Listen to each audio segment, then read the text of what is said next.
ರುಚಿಯಾಗಿ ಕಡಿಮೆ ಇಂಗ್ರೀಡಿಯೆಂಟ್ಸಲ್ಲಿ ಹೇಗೆ ಹಳ್ಳಿಗಳಲ್ಲೆಲ್ಲ ಮೀನು ಸಾರು ಮಾಡ್ತಾರೆ, ಅದು ಯಾವ ಥರ ಮಾಡೋದು ಅಂತ ತೋರಿಸ್ತೀನಿ. ನಮ್ಮಮ್ಮನ ಕೈಲೇ ಮಾಡಿ ತೋರಿಸ್ತಾ ಇದ್ದೀನಿ. ಇದಕ್ಕೆ ಬೇಕಾಗಿರೋ ಇಂಗ್ರೀಡಿಯೆಂಟ್ಸ್ ಬಂದು 2 ಸಣ್ಣ ಈರುಳ್ಳಿ, ಒಂದು 4 ತುಂಡು ಚಕ್ಕೆ, ಒಂದು ಅರ್ಧ ಹೋಳ್ಗಿನ ಕಡಿಮೆ ಕಾಯಿ, 2 ಸ್ಪೂನ್ ಕಡಲೆ, ಒಂದು 2 ಇಂಚಷ್ಟು ಶುಂಠಿ ಹಾಗೂ ಸ್ವಲ್ಪ ಬೆಳ್ಳುಳ್ಳಿ, ಒಂದು 4 ಸ್ಪೂನ್ ಮಿಕ್ಸ್ ಖಾರದ ಪುಡಿ. 4 ಸ್ಪೂನ್ ಅಂದರೆ 2 ಸ್ಪೂನ್ ಧನಿಯಾ ಪುಡಿ, 2 ಸ್ಪೂನು ಖಾರದ ಪುಡಿ, ಹಾಗೆ 4 ಸ್ಪೂನ್ ಕ್ವಾಂಟಿಟಿಯಲ್ಲಿ ತೊಗೊಂಡಿರೋದು ಅದನ್ನು. ಮತ್ತೆ ಒಂದು ದಪ್ಪ ನಿಂಬೆಹಣ್ಣು ಗಾತ್ರದ್ದು ಹುಣಸೆ ರಸನ ಅಂದರೆ ಹುಣಸೆಹಣ್ಣನ್ನ ನೆನೆಸಿ ರಸ ಮಾಡಿ ಇಟ್ಕೊಂಡಿದ್ದೀನಿ. ಇಲ್ಲಿ ಒಂದು ಅಂದರೆ ದೊಡ್ಡ ಅಗಲವಾದ ಪಾತ್ರೆ ತೊಗೊಬೇಕು, ಹಾಗಾಗಿ ಮೀನು ಕಲಸಲ್ಲ. ನಾನಿಲ್ಲಿ ಕುಕ್ಕರ್ ಅಗಲವಾಗಿರೋದ್ರಿಂದ ಈ ಕುಕ್ಕರ್ನ ಇಟ್ಕೊಂಡಿದ್ದೀನಿ. ಅದಕ್ಕೆ ಎಣ್ಣೆ ಹಾಕಿ ಇದನ್ನೆಲ್ಲ ಆಡಿಸಿದ ಮಿಶ್ರಣನ ಹಾಕಿ ಸ್ವಲ್ಪ ಅದು ನೀರು ಹಾಕದೇ ಸ್ವಲ್ಪ ಬೇಯಿಸೋಣ. ಅದಕ್ಕೊಂದು 2 ತುಂಡು ಹಸಿರು ಮೆಣಸಿನ್ಕಾಯಿನ ಹಾಕ್ಕೊತಾ ಇದ್ದೀನಿ.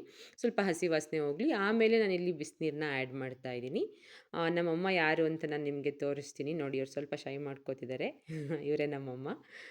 ಇವ್ರದ್ದೇ ರೆಸಿಪಿ ಇದು. ನೀವು ಟ್ರೈ ಮಾಡಿ ಹೇಗಿತ್ತು ಅಂತ ನಮ್ಮ ಅಮ್ಮಂಗೆ ಕಮೆಂಟ್ಸಲ್ಲಿ ತಿಳಿಸಿ ಆಯಿತಾ. ಜೊತೆಗೆ ನಾನು ಇದು ಚೆನ್ನಾಗಿ ಸ್ವಲ್ಪ ಅಂದರೆ ಕುದಿಯೋಕ್ಕೂ ಮುಂಚೆನೇ ಇಲ್ಲಿ ಹುಣಸೆ ರಸನ ಆ್ಯಡ್ ಮಾಡ್ಕೋತಿದ್ದೀನಿ. ಸೊ ಅದು ಹುಣಸೆದೆಲ್ಲ ಹುಳಿ ಚೆನ್ನಾಗಿ ಬಿಟ್ಟು ಜೊತೆಗೇ ಹೊಂದ್ಕೊಂಡು ಕುದಿ ಬರಬೇಕದು. ನೋಡಿ ಇಲ್ಲಿ ಚೆನ್ನಾಗಿ ಕುದೀತಿದೆ ಸಾಂಬಾರೆಲ್ಲ. ಆ್ಯಂಡ್ ಕನ್ಸಿಸ್ಟೆನ್ಸಿನ ನೋಡಿಕೊಂಡು ನೀರು ಆ್ಯಡ್ ಮಾಡ್ಕೊಳ್ತಾ ಹೋಗಿ.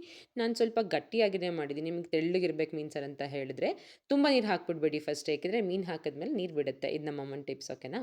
ಸೊ ಇವಾಗ ಇಲ್ಲಿ ಫಸ್ಟ್ ನಾನು ಇವಾಗ ಒಂದು ಕುದಿ ಬಂದಾದ್ಮೇಲೆ ಚೆನ್ನಾಗಿ ಕುದ್ದಾದ್ಮೇಲೆ ಮೀನನ್ನ ಸೇರಿಸ್ಕೊತಾ ಇದ್ದೀವಿ. ಸ್ವಲ್ಪ ಮುಳುಗೋ ಥರ ಹಾಕ್ಕೊಳ್ಳಿ. ನಮ್ಮಮ್ಮ ಮೇಲೆ ಹಾಕ್ಬಿಟ್ಟಿದ್ರು. ಸೊ ಮಗ್ಸ್ಬಿಟ್ಟು ಹಾಕ್ತಾ ಇದ್ದೀನಿ ಇವಾಗ. ಚೆನ್ನಾಗಿ ಅದು ಒಂದು ಟೈಮ್ ನೋಡ್ಕೊಂಡು ಮಾಡೋದಾದರೆ, ಫಸ್ಟ್ ಟೈಮ್ ಮಾಡೋದಾದರೆ ಒಂದು 10 ಮಿನಿಟ್ಸ್ ಬೇಯಿಸಬೇಕು ಮೀನು ಹಾಕಿದ್ಮೇಲೆ. ನೀವು ಅಂದರೆ ತುಂಬ ಜೋರು ಉರಿಲಿ ಬೇಯಿಸಬೇಡಿ. ಒಂಚೂರು ಕಡಿಮೆ ಮಾಡಿ ಒಂದು 10 ಮಿನಿಟ್ಸ್ ಬೇಯಿಸಿ. ನಮ್ಮ ಅಮ್ಮನ ಫೇವ್ರೆಟ್ ಪೀಸ್ ಬಂದು ತಲೆ. ಇದು ಜಿಲೇಬಿ ಮೀನು ಮಾಡಿದ್ದೀವಿ ನಾವು. ಜಿಲೇಬಿ ಮೀನಿನ ತಲೆ ಆಗಲಿ ಯಾವುದೇ ಆಗಲಿ ನಮ್ಮ ಅಮ್ಮಂಗೆ ಇಷ್ಟ ಆಗುತ್ತೆ ಮೀನಿನ ತಲೆ ಅಂತ ಅಂದ್ರೇ. ಸೊ ನಮ್ಮ ಅಮ್ಮಂಗೆ ಅದನ್ನು ಟೇಸ್ಟ್ ನೋಡೋಕ್ಕೆ ಕೊಟ್ಟಿದ್ದೀನಿ. ಹೇಗಿದೆ ಅಂತ ಅವರು ತಿಂದು ನೋಡಿ ಹೇಳ್ತಾರೆ.